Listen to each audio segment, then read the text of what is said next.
54,000 কত জানি 54,000 টাকা লস হয়েছে। তো 54,000 টাকা একবার লস হয়েছে, একবার দিয়েছেন 70,000 টাকা লস। তো এত লস দিয়ে আমি আবার লাস্ট চিকিৎসা কেন? হ্যাঁ, এটা কি লাস্ট চিকিৎসা?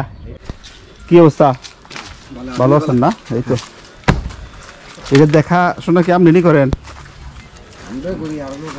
আর লোক আছে নি? গাছ বাঁচতেছে। গাছ বাঁচতেছে কি? আব্বা কই আছে? আব্বা আছে। হ্যাঁ, তো আমি তো মনে করেন যে আবার না করছি এটা করার লাগিয়া। ভালো হয়েছে দুইবার। প্রথমবার কত লস দিছে জানেন নি? প্রথমবার লস দিছে 70,000 টাকা, ঠিক আছে। দ্বিতীয়বার লস দিছে মানে 54 না 55,000 টাকা। তো যেটাতে মনে করেন যে আমাদের দেখা গেছে ওই লস হয়, কারণ ওই আমাদের শ্রমিকের সংখ্যাটা লাগে যাবে। যদি গৃহস্থ থাকে তাহলে হয়তো বা ওই মানে খরচটা একটু কম লাগে, কিন্তু কাজের লোক দিয়ে এগুলো দেখা গেছে একটা বেগুন উঠানোর জন্য একটা লোক রাখতে গেলে না 800-1,000 টাকা খরচ হয়।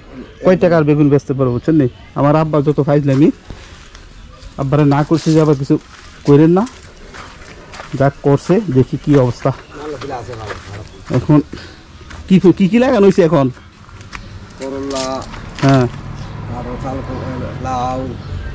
লাউ লাগানো হয়েছে, মানে সব আইটেমের তরকারি লাগানো হয়েছে না?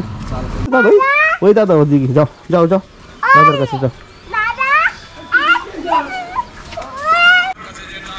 কি অবস্থা? আপনি আছেন? আপনি হঠাৎ নিয়ে রাখছেন?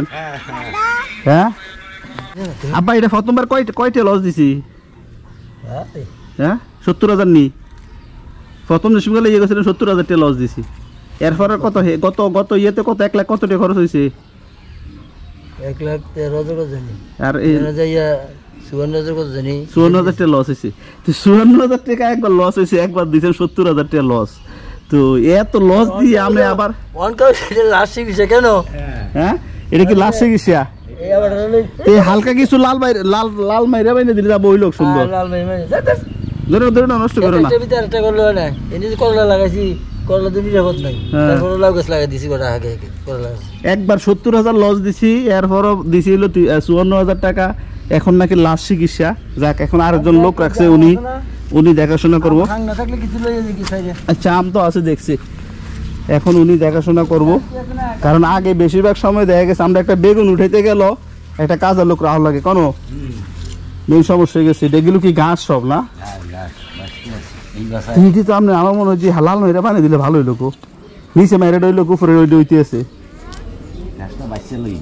বাচ্চা দিয়ে হালকা কোপ দিয়ে আছে না, লাল মেয়েরা বানিয়ে দিয়ে দেখেন যে ভালো ইয়ে পাওয়া যাব।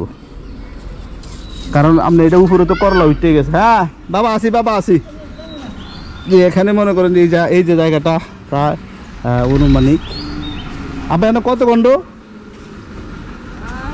সর্বমোট কতটুক? 18 ঘন্টা। কেন 12 কি 18 ঘন্টা? 20 ঘন্টার মতো। 8 ঘন্টা নেন হেন না 12 ঘন্টা, 20 ঘন্টা, মানে এক কানির মতো জায়গা।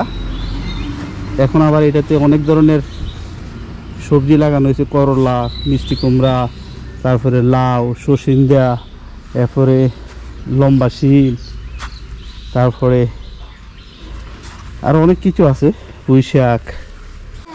তো যাক, এটা শেষ চিকিৎসা। তারপরে আমরা অনেকেই বলি যে কৃষিকাজ কেন করি না, মানে জায়গাটা নষ্ট হইতো না, এই জন্য বিশেষ করে কিন্তু করা। কারণ এভাবে যদি মানে রেখে দেয় তাহলে জায়গা মাটিগুলো নষ্ট হয়ে যাবে, জায়গাটা জঙ্গল হয়ে যাব, এই জন্য কিন্তু করা। দেখেন পুরো এরিয়া জুড়ে কিন্তু এই সবজিটা লাগানো হয়েছে। কোনো কাজের লোক দিয়ে এগুলো করে লাভ হইতো না, নিজে শ্রম দিতে হইব। নিজে শ্রম দিলে ঠিক আছে, শ্রম না দিলে লাভ নাই। যাক, দেখা যাক শেষ চিকিৎসা বলে এটা। করলা তো ফুল হয়েছে মনে হয়। হ্যাঁ, শসীন দেন আব্বা আছে কইলেন, দর্শিলি শসীন দেয়া। আচ্ছা, শসীন দে করা নিতে হইব, শসীন দে বলে ধরছে। চলো আমরা সামনের দিকে যাব, আর আমাদের শেষ চিকিৎসা দেখা যাক কি হয়, কতটুকু। হ্যাঁ আসবো। হ্যাঁ যাবো, গাড়িতে যাবো। আচ্ছা ঠিক আছে, ভালো থাকেন ইনশাল্লাহ। দেখি না, আমি তো 2 মাস ওয়েট করবো, 2 মাস আছি দেশে, দেখবো 2 মাসের মধ্যে কতটুকু ফসল এখান থেকে সংগ্রহ করতে পারি। ভালো থাকুন সবাই। আসসালামু আলাইকুম।